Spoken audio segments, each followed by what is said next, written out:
Bonjour à toutes et à tous, prenez place, commençons ensemble ce nouveau cours de japonais.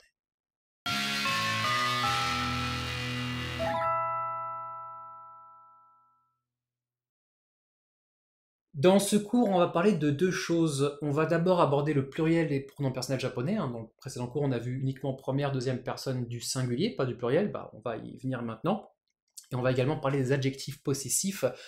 C'est pas tant des nuances qui sont en japonais et qu'on n'a pas en français, comme c'est le thème de cette partie-là, mais vu que c'est étroitement lié au pronom personnel, c'est le bon moment pour les voir.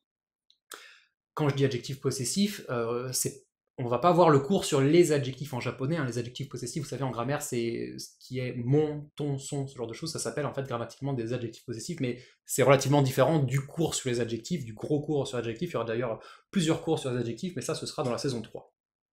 Parce que, avec les verbes, vous verrez que c'est des choses qui se ressemblent un petit peu. En japonais, on sait qu'il n'y a pas de pluriel. On sait que les noms ne se mettent pas au pluriel. Pour l'instant, on n'a jamais parlé de pluriel en japonais. Alors, on peut dire qu'il y a plusieurs choses. On a des adverbes, notamment des classificateurs numéraux pour le faire. Mais on n'a jamais besoin d'indiquer que les choses étaient au pluriel. Et on va voir que ça va être possible. Alors, c'est quelque chose qui n'est pas du tout obligé. On n'en a pas du tout besoin jusqu'à présent, donc clairement, on peut s'en foutre. Mais ça va pouvoir être possible avec le suffixe de pluriel tachi, qui est un kanji que l'on va utiliser après des pronoms personnels pour signifier qu'ils sont au pluriel.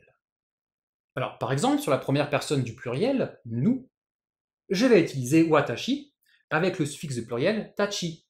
Watashi tachi, nous en japonais. Le suffixe, vous voyez que, en général, on va l'écrire en kana. Alors, watashi tachi ou boku tachi, selon ma propre personnalité. En fait, on va pouvoir utiliser tous les pronoms personnels différents qu'on a vus dans le cours précédent. On utilise le je qui correspond à nous-mêmes, le je qu'on utilise généralement, avec le suffixe de pluriel qui permet de dire nous. Donc du coup, ça peut être oretachi, watashi-tachi, etc., etc. Pour la deuxième personne du pluriel, vous, même procédure, on va dire anata-tachi, ou kimi-tachi, ou n'importe quel autre pronom personnel correspondant à la deuxième personne, selon celui que vous allez utiliser vis-à-vis de votre interlocuteur. Quand on parle à un groupe, vous allez choisir le pronom personnel anata, kimi, oma, etc. par rapport à la personne à laquelle vous adressez en l'incluant dans un groupe. Imaginez, je parle à mon ami qui est dans un groupe de musique et je lui dis qu'est-ce que vous jouez en ce moment? Je parle d'un groupe, mais je m'adresse à lui en l'incluant dans un groupe. Donc c'est selon mon rapport avec cette personne-là. Imaginez, je l'appelle Kimi en général, je vais dire Kimi Tachi. Ou si vous voulez parler d'un groupe de manière générale sans pointer une personne en particulier dedans, vous allez prendre du coup le sens large, Anatatachi, ou même Kimitachi si c'est un groupe dont vous êtes proche de tout le monde. Et puis, pour la troisième personne du pluriel, il au pluriel, ça va être Karetachi, elle au pluriel, ça va être Kanojotachi. Donc le premier désigne un groupe d'hommes, le second désigne un groupe de femmes, et alors vous savez, en français, on a cette règle où si c'est un groupe composé que de femmes, mais avec juste un seul homme dedans, on va quand même dire il. Alors cette règle, en français, n'existe pas du tout en japonais, il n'y a pas de règle stricte là-dessus. On peut dire, quand on a un groupe de femmes avec juste un seul homme dedans, on peut dire karetachi, kanojotachi, vu que les femmes sont quand même majoritaires, ou de manière générale, on va plutôt dire l'alternative konohitotachi, donc ces personnes sans préciser leur sexe, car bien entendu, le suffixe de pluriel tachi, on va également pouvoir l'utiliser sur des noms désignant des êtres humains. Par exemple, le mot guerrier, senshi, si je veux préciser des guerriers au pluriel, je vais pouvoir dire senshi tachi. Voilà, je peux mettre le suffixe tachi sur des noms désignant des humains, également des animaux, enfin tout ce qui est référencé par iru en japonais. Normalement, ça ne s'utilise pas sur les objets, c'est pas correct, mais bon, des gens le font. Ça donne un petit côté affectif. C'est comme si on s'adressait à son objet, je sais pas, par exemple, un bijou que l'on aime beaucoup, en lui donnant en fait une valeur humaine, vitale. Bon, même en français, ça se fait. Rien que le fait déjà de s'adresser à un objet, de base, c'est pas tout à fait normal. Du coup, vous avez compris, on a ce suffixe de pluriel tachi qui permet d'indiquer que les pronoms sont au pluriel, sans préciser le nombre exact, exactement comme en français. Tachi, on va également s'en servir sur des noms propres pour dire et compagnie. Alors ça, c'est une autre utilisation. Par exemple, si je dis Gigi Tachi, je dis Gigi, mais Gigi, il est mis au pluriel. Et en fait, ça veut dire Gigi et compagnie. Gigi et les autres. C'est utile pour parler d'un groupe en mentionnant uniquement Gigi comme faisant partie du groupe. Et puis, vous avez peut-être remarqué que tachi, on l'a déjà vu dans le mot tomodachi, qui veut dire un ami en japonais. Alors, effectivement, c'est le même kanji, hein, c'est juste que le ta est devenu da, hein, tomodachi. De base, le mot tomodachi a été créé avec le suffixe au pluriel tachi, mais aujourd'hui, tomodachi, ça peut être un mot aussi bien singulier au pluriel, ça peut être un ami ou des amis, hein. C'est juste que le mot a été créé comme ça, mais aujourd'hui, c'est un mot figé. Si on veut préciser qu'il y a plusieurs amis, bah, du coup, ça se fait pas trop ici de répéter tachi encore une fois après, bah, du coup, on va utiliser taksano ou un classificateur numéral pour indiquer qu'il y en a plusieurs. Tout comme c'était le cas avec les pronoms personnels, on va voir qu'il existe d'autres suffixes de pluriel en japonais qui portent des nuances, hein, qui vont être beaucoup moins utilisés, mais qui vont permettre d'exprimer les choses de manière un petit peu plus nuancée. Alors, tachi, il est formel, il est neutre, c'est celui de base, ça va être celui qu'on va utiliser de manière générale. Il y a certaines personnes qui vont dire qu'il est informel, mais honnêtement, moi je le considère comme formel. En fait, formel ou non, ça va beaucoup dépendre des gens, en fait. Vous savez, comme en français, il y a plein de mots, il y a des gens qui vont dire oui, ce mot il est vulgaire, d'autres qui vont dire non, il n'est pas vulgaire. Tachi, on ne sait pas trop. Il y a des personnes qui disent que c'est informel, d'autres formel. Bon, c'est le plus utilisé, moi je le considère comme formel. Mais on a par exemple ra, qui lui est un suffixe de pluriel qui est rabaissant. En fait, il rabaisse la personne qui est désignée par le pronom personnel. Donc c'est surtout un suffixe qu'on va utiliser avec des pronoms personnels informels, hein, avec des mots hostiles. Par exemple avec kisama, kisamara, vous, ou yatsu, et yatsura, il, au pluriel. Donc voilà, ici le ra, qui est rabaissant, va bien avec ces mots kisama et yatsu qui de base sont déjà dégradants. Vous comprenez, on a une cohérence entre l'utilisation du suffixe ra et les pronoms personnels qui de base ont déjà cette connotation péjorative. Il faut remarquer que le ra, on va l'écrire encore une fois, surtout en kana. Et ra, on va également pouvoir l'utiliser sur soi-même par modestie, pour parler de son groupe, ou par exemple de sa famille, mais de manière humble. Hein, je vous avais déjà expliqué que ce qui était dégradant, quand on l'applique sur autrui, c'est méchant, mais quand on l'applique sur soi-même, bah, ça nous rend tout petit. En fait, on se dégrade soi-même, et en fait, en japonais, on aime bien se faire tout petit, limite se manquer de respect à soi-même pour valoriser l'interlocuteur. Et du coup, par exemple, on va pouvoir dire bokura, nous en japonais. Hein, beaucoup qui déjà de base est un pronom personnel humble, et ben ça va très bien avec ra, qui du coup renforce cet aspect d'humilité lorsqu'on parle de son propre groupe. Ensuite, on a le suffixe de pluriel tomo, que l'on va généralement prononcer domo, hein, vous voyez avec le dakuten, alors ça va dépendre des mots, hein, c'est un peu un truc que vous allez voir au cas par cas, mais en général c'est domo. Pareil, c'est un suffixe de pluriel qui est rabaissant. Au niveau des pronoms personnels, il me semble qu'on va l'utiliser uniquement sur watashi. Hein, donc watashi domo pour dire nous, ou watakushi domo pour dire nous. Donc encore une fois, on se rabaisse pour être humble, hein, pour être très poli envers son interlocuteur. Mais tomo, on va surtout l'utiliser sur des noms pour désigner des personnes de manière supérieure, hein, donc en les rendant elles inférieures. Par exemple, kohai domo. Alors kohai, on verra bientôt ce que c'est en détail. Pour faire simple, c'est un cadet, c'est quelqu'un de plus jeune que nous. Et du coup, voilà, on parle de cadets au pluriel, mais en les rabaissant un peu, hein, en montrant notre supériorité par rapport à eux. Ou par exemple, yaro domo. Alors, yaro de base, c'est une manière de désigner un mec de manière vulgaire, hein, c'est un gars, limite un bâtard, quoi. Et du coup, yaro domo, c'est ouais, c'est bande de bâtards, quoi. Par exemple, dans Star Fox, c'est un jeu vidéo de Nintendo, il y a un personnage qui s'appelle Wolf, qui est le chef d'une escouade et qui s'adresse à ses hommes en les appelant yaro domo, en les appelant en mode bande de bâtards, quoi, sans trop de respect. Yaro, ça peut également faire office d'un pronom personnel de la deuxième personne du singulier, hein, tout comme Teme ou Kisama. Hein. On peut s'adresser à quelqu'un pour dire tu en disant Yaro. C'est quelque chose qu'on croise parfois dans les mangas. Et puis, on a une autre utilisation de ce tomo qui est un peu à part. Quand je dis futari tomo, alors futari vous connaissez, hein, c'est comme ça qu'on désigne deux personnes, avec le classificateur numéral nin, hein, mais futari parce qu'ici on a l'exception prononcée en purement japonais. Futari tomo, ça veut dire tous les deux. Donc ici, on n'a pas de sens méchant en fait, c'est une expression qui veut dire tous les deux. Donc par exemple, watashi tachi wa futari tomo furanshi jinda. Nous sommes tous les deux des Français. Hein, et je peux dire aussi sanin tomo, yonin tomo, selon si on est tous les trois ou tous les quatre, ou plus encore. Je vous donne un autre exemple. Futari tomo, on va également pouvoir l'utiliser pour s'adresser directement à deux personnes. Hein. Futari tomo doko ni ikuno?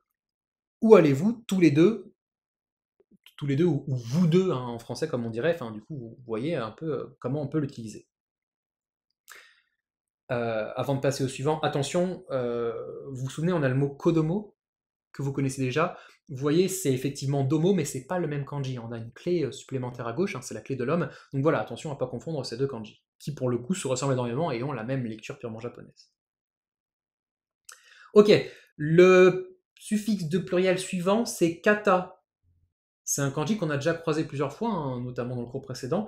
Ici, c'est un suffixe de pluriel qu'on va d'ailleurs souvent prononcer gata hein, en fin de mot, donc on récupère le dakuten sur le ka.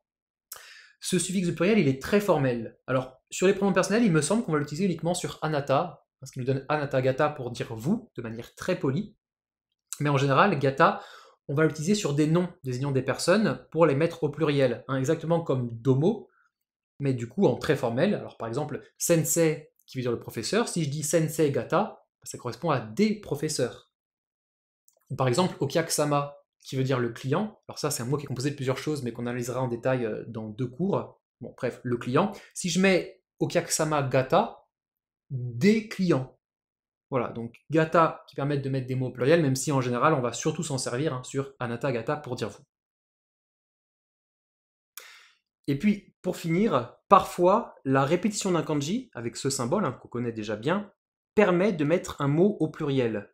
Alors c'est quelque chose qu'on a déjà vu par exemple dans le cours sur la ponctuation japonaise, hein, avec le mot kamigami, donc kami le dieu, ici kamigami les dieux. Je peux faire la même chose avec le mot hitobito, donc hito la personne, hein, et du coup hitobito les personnes, les gens en général.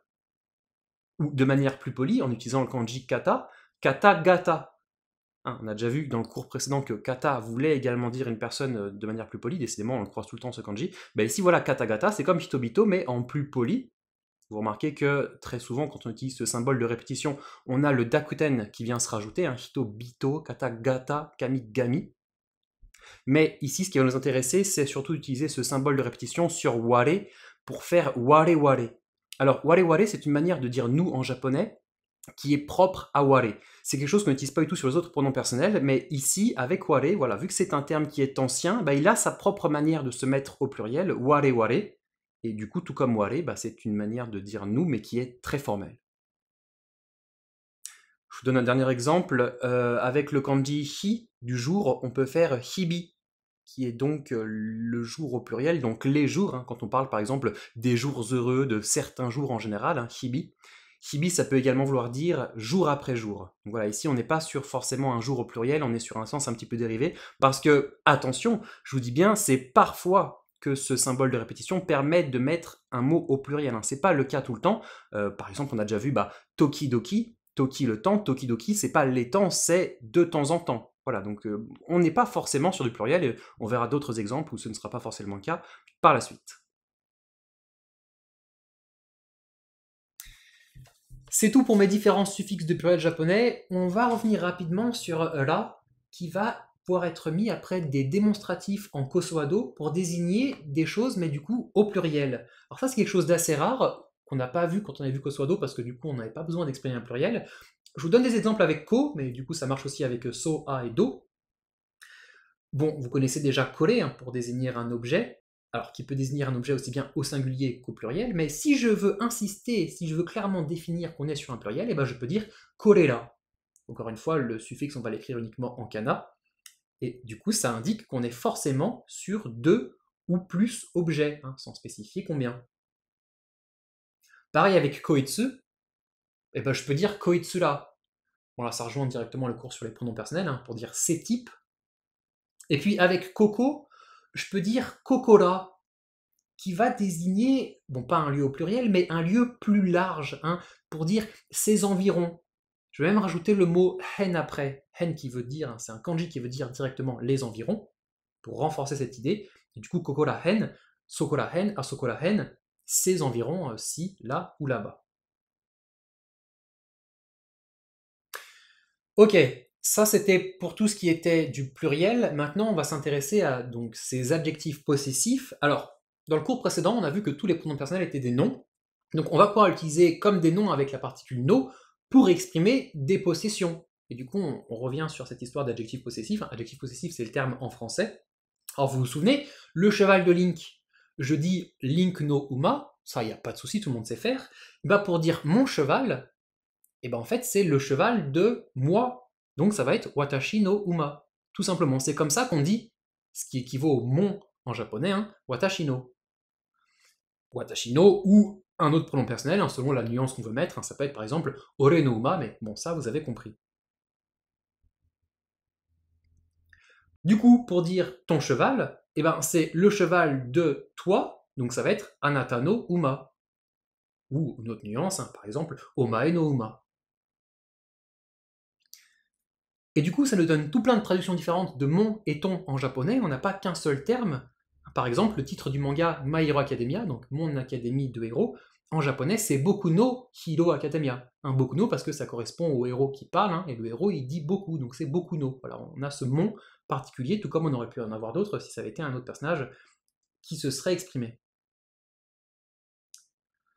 Du coup, je continue. Son cheval, bah, c'est le cheval de lui, donc Kare no Uma, ou s'il s'agit d'une fille, le cheval d'elle, donc Kanojo no Uma. Au pluriel, notre cheval, bah, c'est le cheval de nous. Donc, bah, par exemple, on va prendre quelqu'un qui s'exprime de manière très formelle, il va dire Watashi domo nu no uma. Votre cheval, c'est le cheval de vous. Donc là, on va prendre par exemple Kimitachi no uma, on s'exprime à quelqu'un en l'incluant dans un groupe de manière affective. Et puis, leur cheval, hein, le cheval de, on va prendre par exemple Yatsura no uma, hein, ici Yatsura parce qu'on désigne des personnes de manière rabaissante.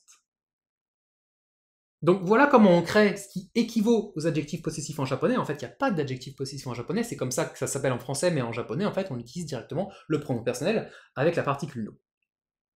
Je reviens vite fait sur anata no uma. Bon, vous vous souvenez qu'en japonais, on va essayer d'utiliser le moins possible anata, et du coup, pour une possession, on aura une alternative qu'on verra plus tard dans 2 cours, qui nous permettra habilement de contourner ce problème voilà, du anata qui peut coincer hein, quand on n'a pas envie d'être trop direct envers une personne.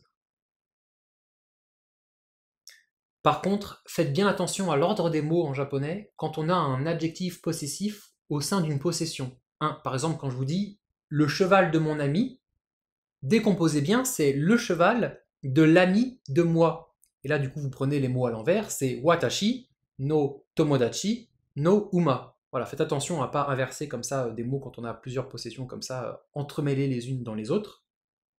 Et autre chose, en japonais, on ne va pas avoir de souci à répéter plusieurs fois un même pronom personnel dans une même phrase. Si je dis « je vends mon cheval », littéralement, c'est « watashi wa, watashi no uma o uru ». Vous voyez, ici, j'ai 2 fois le « watashi ». Ça pose pas de souci. Bon, de base, le « watashi no », on va le sous-entendre. Ici, si je précise pas à qui est le cheval, eh ben, ça sous-entend que c'est le mien. Encore une fois, on a cette histoire de contexte. Si je précise pas à qui est le cheval, ça sous-entend que c'est le mien, vous vous en souvenez, c'est ce qu'on a déjà vu il y a 2 cours. Mais bien entendu, si on n'a pas de contexte et si on veut lever l'ambiguïté, bah, du coup ça ne dérange pas de répéter 2 fois watashi wa, watashi no uma. Et puis, pour finir, pour créer une possession avec ware, on a encore une fois une formulation qui est assez unique. Alors, on peut dire ware no, tout le monde nous comprendra, mais on utilise le terme waga, qui du coup s'utilise exactement comme un watashi no en fait. Mon cheval, ça va être waga uma.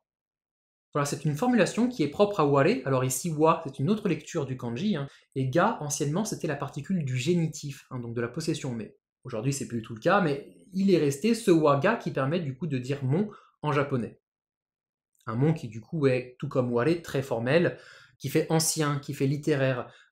Ça donne une opinion favorable du mot posséder. On en parle un peu avec fierté, en disant waga quelque chose. Et du coup, c'est quelque chose qu'on retrouve beaucoup dans les mangas, dans les jeux vidéo, dans les œuvres japonaises en général. D'ailleurs, ce waga a créé un mot de vocabulaire qui aujourd'hui est figé, qui est wagamama. Alors, mama, ça veut dire dans l'état, tel quel. Les choses sont telles qu'elles sont en fait. Et du coup, wagamama, ça correspond à telles que les choses sont pour moi en fait, tout comme je le veux. Et du coup, en fait, c'est comme ça qu'on dit en japonais l'égoïsme, le mot wagamama qui veut dire égoïsme, et c'est un mot qui est beaucoup utilisé quand on veut reprocher à une personne d'avoir un comportement égoïste. Les jeunes, les enfants notamment, on leur dit sois pas égoïste, et du coup, voilà. Le mot c'est wagamama, voilà d'où il vient, il est créé avec ce waga. Ok, Du coup, voilà, vous savez mettre les pronoms personnels au pluriel, vous savez utiliser ce qui du coup équivaut en français aux adjectifs possessifs, et avec tout ça, vous êtes complètement calé sur les pronoms personnels en japonais. C'était une grosse partie de gros cours. Je vous donne vos exercices là-dessus. Alors, ici, vous retrouvez des phrases de thèmes et de versions avec des pronoms personnels à mettre au pluriel ou mis au pluriel. Hein. Puis, bien entendu, vous avez également des adjectifs possessifs et plein d'autres petits trucs qu'on a vus dans ce cours. Dans ces exercices, vous n'avez pas à choisir ou à reconnaître les pronoms personnels selon les nuances qu'ils portent, hein, comme on avait fait dans les exercices précédents. Ici, dans la partie thème, vous prenez le pronom personnel que vous voulez, hein, watashi, ore, boku, etc. Maintenant, vous vous faites plaisir. Chers élèves, j'espère que ce cours de japonais vous a plu. Continuez de bien travailler, n'oubliez pas de vous abonner à la chaîne afin de ne manquer aucune leçon. Vous retrouvez toutes les actualités sur Facebook, sur Twitter. Quant à moi, je vous souhaite une bonne journée et je vous donne rendez-vous au prochain cours.